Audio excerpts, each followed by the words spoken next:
ዘጠኝ ዓመታት ለአንድ የጥበብ ሥራ መጠናቀቅ ረጅም ጊዜ ነው ወይስ አጭር?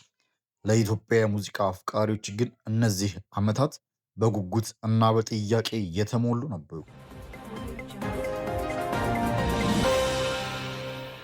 ሰላም ጤና ይስጥልን ውድ የብስራት ሚዲያ ቻናላችን ቤተሰቦች እንደምን ቆያችሁ?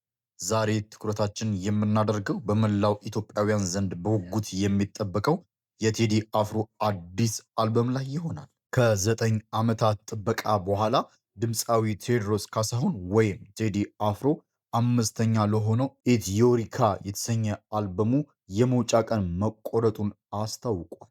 ይህም የፊታችን ሐሙስ ከቀኑ 8 ሰዓት ላይ በድምፃዊ የዩቲዩብ ገጽ ላይ እንደሚለቀቅ ይጠበቃል። ይህ አልበም 18 የሙዚቃ ስራዎችን የያዘ ሲሆን በኢትዮጵያ የሙዚቃ ኢንዱስትሪ ውስጥ ትልቅ አሻራን አስቀምጦ እንደሚያልፍም ይጠበቃል። ዛሬ በዚህ ቆይታችን የአልበሙን ቴክኒካዊ ይዘት፣ የቴዲ አፍሮን ያለፉ የጥበብ አሻራዎች እና ኢትዮሪካ ለምን ትኩረት እንደሳበን እንመለከታለን። ቴዲ አፍሮ ወደ ሙዚቃው ዓለም ከመጣበት ጊዜ ጀምሮ ያሳለፋቸው አራት ዋና ዋና አልበሞች የራሳቸው የሆነ የታሪክ አሻራ አላቸው።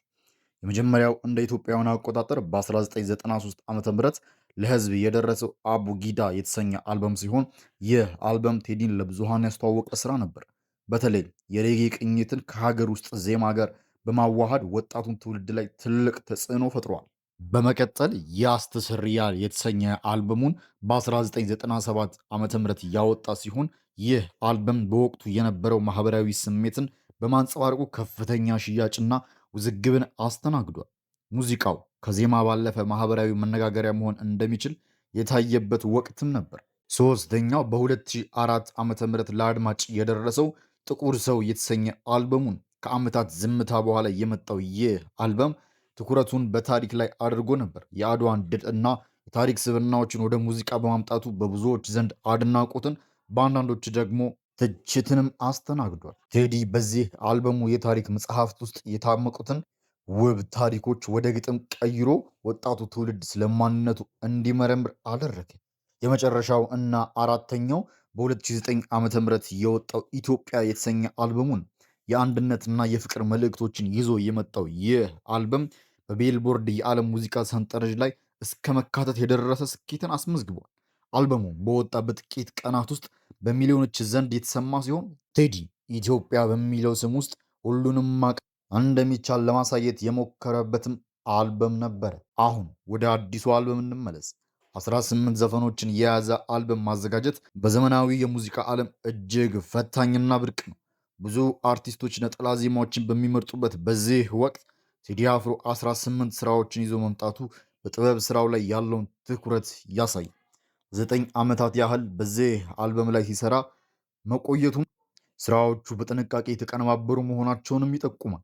ኢትዮሪካ የሚለው ስያሜ ራሱ ድምፃዊው አሁንም በሀገራዊና ባህላዊ ጥበቦች እና ጭብጦች ዙሪያ ሊያጠነጥን እንደሚችል ፍንጭ ይሰጣል።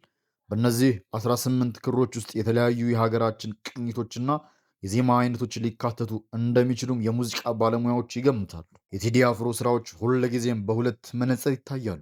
በአንድ በኩል ደጋፊዎቹ ቴዲን እንደ የጥበብ ሰው እና የአንድነት ድምፅ ያዩታል። የታሪክ ግንዛቤን በሙዚቃ በማቅረቡና ጥራት ያላቸውን ስራዎች በመስራቱ ያደንቁታል። በሌላ በኩል ደግሞ ቴዲ የሚጠቀምባቸው የታሪክ ትርክቶች እና ፖለቲካዊ አንድምታ ያላቸው ግጥሞች ትችት ይቀርብባቸዋል።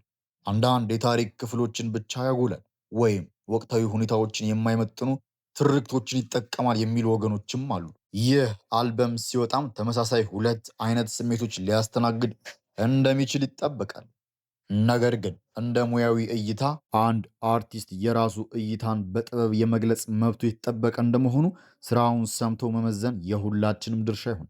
የፊታችን ሐሙስ ከቀኑ 8 ሰዓት ላይ የሚለቀቀው ኢትዮሪካ የተሰኘ የሙዚቃ ኢንዱስትሪ ዳግም ሊያነቃቃው እንደሚችል ይታመናል። ለ9 ዓመታት የተሰሩ 18 ዘፈኖች ለሙዚቃ አድማጮች ትልቅ ድግስ ናቸው። ቴዲ አፍሮን ብንደግፈውም ባንደግፈውም ስራዎቹ በማህበራዊ ህይወታችን ላይ ተጽዕኖ የመፍጠር አቅም እንዳላቸው መካድ ግን አይቻልም። ስለዚህ ሐሙስ ዕለት ስራዎቹ ሲለቀቁ ሙዚቃዊ ጥራታቸውን፣ የግጥሞቹን የጥልቀት እና የዜማዎቹን ውበት በተረጋጋ ስሜት ማድመጥ ይኖርብናል። ኢትስ ዮሪካ ምን አይነት አዲስ ቀለም ይዞ እንደሚመጣ በጥቂት ቀናት ውስጥ የምናየው ይሆናል። እስከዚያው ግን መረጃው ይህ ነው። 18 ዘፈኖች ሐሙስ 8 ሰዓት በቴዲ አፍሮ ዩቲዩብ ገጽ እንጠብቃለን። ስለ ቆይታችን እናመሰግናለን እያልን ቪዲዮውን ከወደዳችሁት ላይክ ማድረጋችሁን እና ለሌሎችም እንዲደርስ ሼር ማድረጋችሁን አትርሱ። በሚቀጥለው ቪዲዮ አልበሙ ከተለቀቀ በኋላ በዝርዝር የምንመለከተው ይሆናል። እስከዛው ሰላም ቆዩልን። ሰላም ለዓለም፣ ሰላም ለሕዝባችን። ኢትስ ዮሪካ